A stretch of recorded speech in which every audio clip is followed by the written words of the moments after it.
So every time a shift changeover, you want to do a circle check, because something could happen during the previous shift that wasn't captured during the shift that in a circle check you would be able to identify. And there's reasons for that. Very expensive machine that you have. Trying to be proactive and from a maintenance aspect is one thing.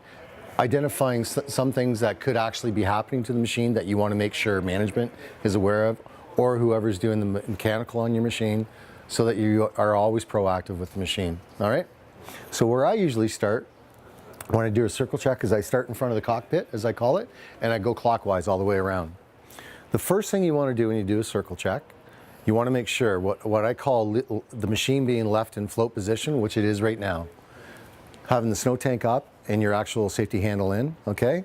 But before you start the circle check, you want to look around under the machine, making sure there's no debris. Is there any fluids that are on the floor? Any hydraulic fluid, okay?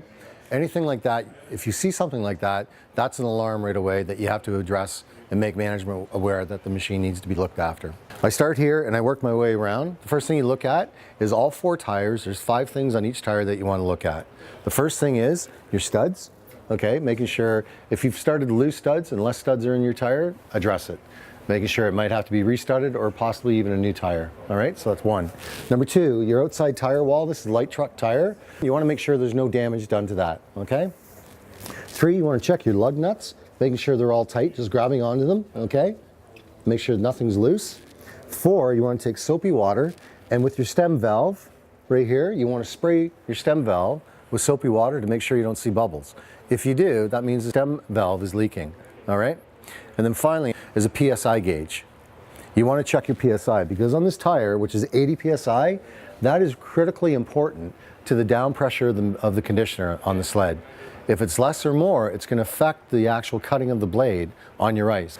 So those 5 things you want to check on all 4 tires as you go around. All right.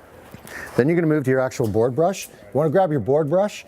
As it is right now, I can't move that. That's the way it should be. You shouldn't be able to grab that and move it around. If you have movement in that, then there's an issue and it has to be addressed as well. It could be hydraulic that pushes it out. It could be an issue with that, or the setting of the actual board brush itself. All right? You want to check the roller ball, your roller on the board brush, making sure it's moving around easily. I call this a guide wheel and not a bumper wheel, but make sure it moves. You want to take a look in the inside of your snow tank, make sure there's no damage, but you also want to take a look at your actual gasket that maintains the water inside the snow tank, making sure there's no damage done to that. The one reason why I say the way the machine is being left right now, with the actual safety stand in it, you're actually eliminating pressure coming down on your actual jacks here, protecting the O-rings, not putting pressure on it, not having to replace the O-rings. So make sure when this tank is up, the stand is in, okay? You want to check your hydraulic fluid right here. So when it's warm, after use, you're going to be above the line because of expansion. But if the machine is cold and you're way below the line, more than 1/4 of an inch, that's an indication that you're actually losing hydraulic fluid somewhere, or it could be burning up. So you want to pay attention to that and address it, all right? When we move to the back of the machine, first thing you want to check is you want to check your runners on both sides, back to front, okay? Checking for any burrs, anything like that, because if you have any burrs on your runners, you're going to leave scratches in the ice for your user group. This is when you actually want to grab the actual auger with proper PPE, safety glove. You want to go north-south on it and east-west on it, making sure there's no movement. If there's movement on it, that means there's a problem with your bearings or the sleeves going into the bearings. And the bearing problem could be the tight screws. And the tight screws can loosen off, even though we actually use Loctite on them, because if the auger's slipping, then you're not being able to gather the snow to the middle paddle to flip it up into the actual vertical auger portion. So you want to check that, all right? You want to check your squeegee at the back, making sure it's not damaged, not ripped, because that's going to affect your wash water and the actual circulation and suction of the wash water. It'll leave more water in the ice, so you want to make sure that's not damaged, okay?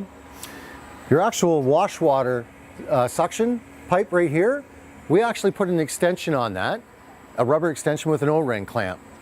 You want to make sure that at all times that's at its proper distance off the ice, which is 1/4 of an inch. Any less or any great, it's going to affect the suction of your wash water circulation. Okay, you want to pay attention to that. Your wash water valve, you want to open that, making sure that you're getting proper water coming flow out. If you're not, then that means there's something stuck inside the actual system. Again, on this side, you're going to check your runner back to front. And this is when you're going to want to check, making sure everything is functioning properly. Turning the key on, making sure your level ice is on, making sure your fast ice is on. This is a good time at beginning of shift where you put it in test mode and turn your booms on. Make sure you have water in the flood tank just to make sure that they're spraying out properly. All right? You want to check your horn, you want to check your lights. This point in time, you want to check to make sure your actual wash water pump is working. Just by turning it on, you hear a click. Hear that click? You want to hear that. If you don't hear that, that's an electrical issue. You want to pay attention to that. All right?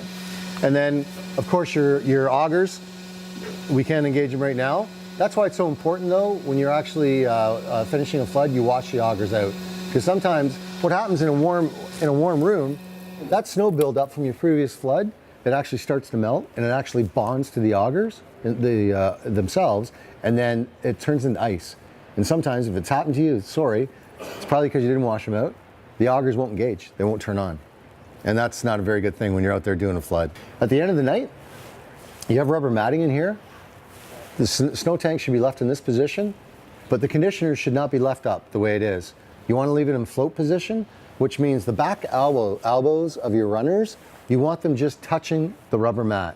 You don't want any uplift in the machine, but you just want them resting on the mat, and that's what we call float position. It's like putting the safety bar in the snow tank when it's up. It allows that there's no pressure on the actual O-rings and the bushings and wearing them out quicker. It's what we call resting or float position.